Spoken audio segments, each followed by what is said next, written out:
Michael, let's go. Yeah, we coolin', yeah, we coolin'. We dancing right to the music. If you got it, girl, you move it, ayy.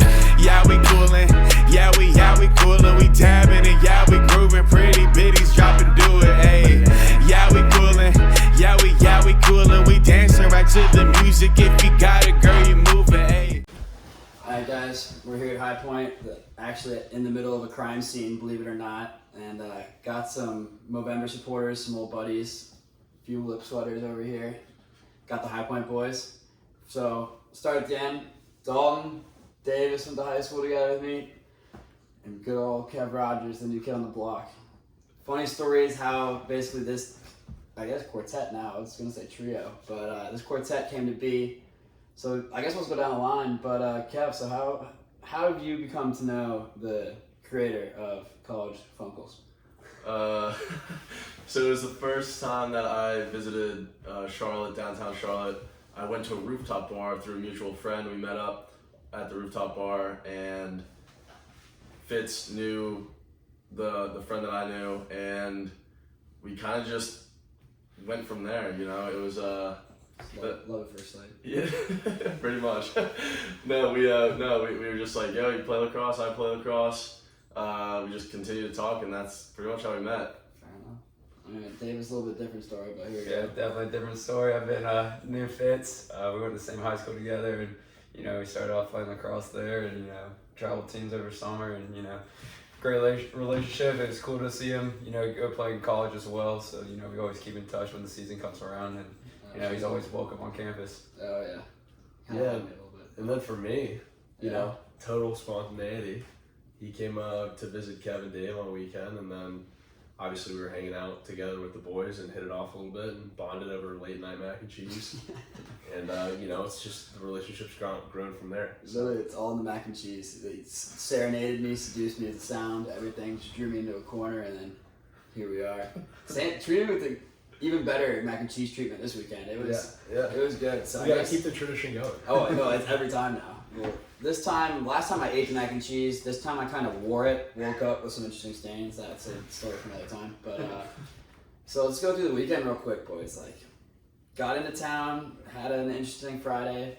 You weren't here Yeah, yet. I wasn't here. But ran into the boys just like old times, and honestly, just to fast forward to last night. I know we're not gonna go chronological, but when I said scene of the crime, I was not kidding.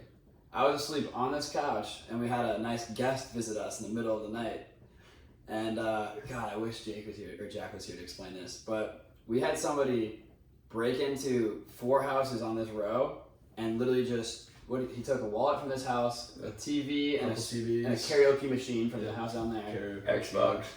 And I guess, so I slept through the whole thing until I woke up, and one of the guys was pacing up and down the house saying that there was somebody that broke in, and this is the door right here, and I slept through it, so I need to go get something else figured out. But what's your perspective of this? Because I know Dahl kind of slept through it. You don't live here, so it's different. But So about like 4:30, 5 o'clock in the morning, I'm sleeping with my dog, my girlfriend, and my dog starts growling, and she does it every once in a while overnight. So I was just telling her like, hush up, trying to go back to sleep. And the next thing I know, my girlfriend like kind of rolls over and she goes, "Somebody's in your house." And I was like, okay, it's probably like one of our roommates walking in or somebody from the team walking in.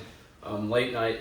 Next thing I know, she goes, "He's in our room." And then I kind of wake up, a little foggy, and then I see him standing in the door frame, and he's just looking at us. So then I finally like hop out of bed, and then I hear Jack, our other roommate, say he took my wallet. So then I'm running here, come into the living room, and I'm looking out these windows right here, and I see him go to a car. And she asked me where the location was, so I told him where we live, and he, dispatches all his security and cops saying that we need backup at this location. And next thing I know, I look back out the window, and the guy's carrying a TV out to his car. And I'm like, excuse me, like he has a TV, so carrying it to his car. I thought he just came to our house, but apparently he came into other houses.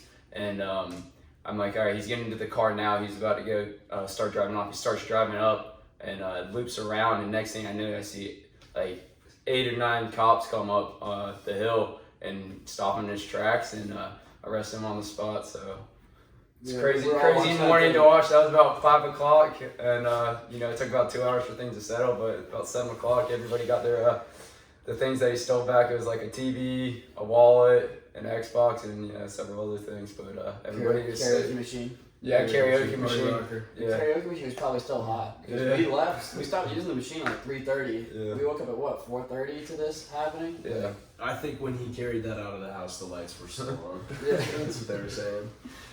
Well, it's just like being that early. Obviously, it's a Sunday morning. Think what you want, but those two things paired together, mixed with like an adrenaline, someone in like brain. I've never had to deal with anything like this before, so I didn't know what to do. I didn't even wake up. When I found out what was happening, I was more confused than anything. I thought it was like someone broke in, so I thought it was like a college kid, and this guy's probably like a 50-year-old like Yeah. townie. Yeah. Townie. Yeah. But I guess this is a pretty bad transition. But talking about, I guess, the High Point as a school, I know this is my second time coming. I love it here. I'm always like down to come back, hang out with everybody. Yeah. Guys kind of took me under your wing, especially with like the team. Like now I feel like I know more Oh, people definitely. on your team than my own team, just because like you guys are able to do stuff. Like camaraderie is unbelievable. You guys are all like boys to each other.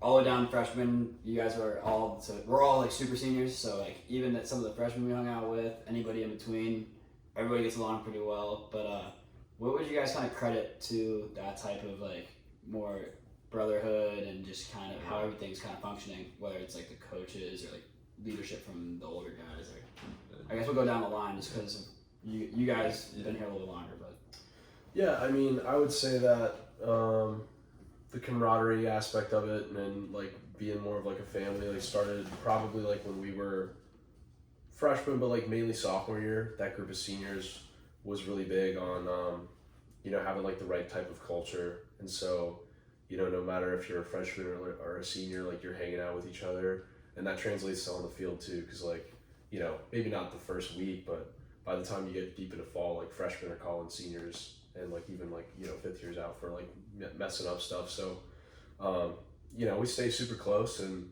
the coaching staff does a pretty good job enabling that for us, which is good. But yeah, that's probably Definitely, like what Dalton said, the culture within the program is like, some would say like the best in the country. And due to the coaches that the players that they bring in, everybody bonds pretty quickly. As a freshman coming in here, it takes about like a week or two to really figure out the team and who you're gonna be close with, and then from there on it just grows exponentially.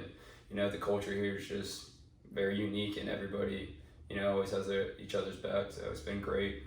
And I honestly, being a older guy now, it's very enjoyable to kind of look back and watch and be like, look, we're having fun, and so are the young kids. So I mean, it just creates a great culture here.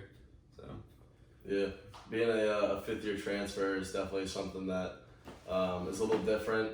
Going to a different school for my undergrad, and then coming here, all the guys were extremely accepting and welcoming, which helped a bunch. And I think that culture aspect really speaks about this program as well, just because of who the guys are and what they bring forth of themselves, and then the program as well, along with the coaches. It's all really good and welcoming stuff. So it's been good. yeah, you guys kind of touched on the call out thing, and that's something I guess I've learned, especially this weekend, just being around a little bit more. So something that what they do at High Point is that no matter what time it is, where you are, but it's usually done at practice, where if you think someone's slacking or not 100% bought in, you can call them out. Yeah. And you guys should take through like how that works, any like cool experiences from that, where there's no hierarchy. You are all on even playing field, and that's something I thought was really cool. And then after that, you guys want to touch on the was it circle? The circle of Champions. yeah, circle of champions too. I thought that was really fucking cool. Like that's two things that stuck out to me. Yeah, so we'll go down the line again, I guess. Yeah, I mean, I think the call-out thing starts with everybody, socially being on the same playing field. It's like, obviously, yeah, there's like leaders on our team. There's older guys that have been, starters for however many years, and there's also young guys that come in and make an impact right away. But like, accountability is a really big thing, and our coach always preaches like being player-driven. And so a lot of that comes from like, if you're a sophomore and you see a senior doing something that they shouldn't be doing, whether it's on the field or even off the field, like on a weekend, those guys call each other out, and you don't say, hey, like, fuck you, like, I don't want to hear that. You take it and you correct the mistake and you move on. Yeah, definitely.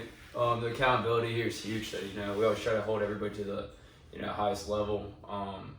But like what Dalton said, when a younger guy calls out an older guy, that really hits you. You're like, all right, I must really be messing up, or I must have really done something wrong. So next time just fix it. It's different coming from players within than coming from your coaches, because the coaches, they're always in your ear throughout practice. But when you get a young guy or somebody on the team just to call you out and say you gotta fix this, that kind of I guess you can relate to that more, and then you really fix the change. But yeah, accountability is huge here, and the higher you hold everybody to the highest standard, the better your team's gonna be down the road. Yeah, I'll follow that up. We like to say that we're a really heavy player-driven team as well. So it's like, we don't always need to hear stuff from the coaches. We can take it under our wing, and like with the leaders we have, it's very player-driven to, have each other's back, but also, put each other where you need to be sometimes. And I mean, there's nothing wrong with that, because, during practice, it's like you might be going extremely hard and somebody's like, whoa, like what the heck was that? But after practice is over, you guys are best friends again. Like, don't take it to heart. It's just making sure that everybody's on the same field and holding each other accountable, like these guys said.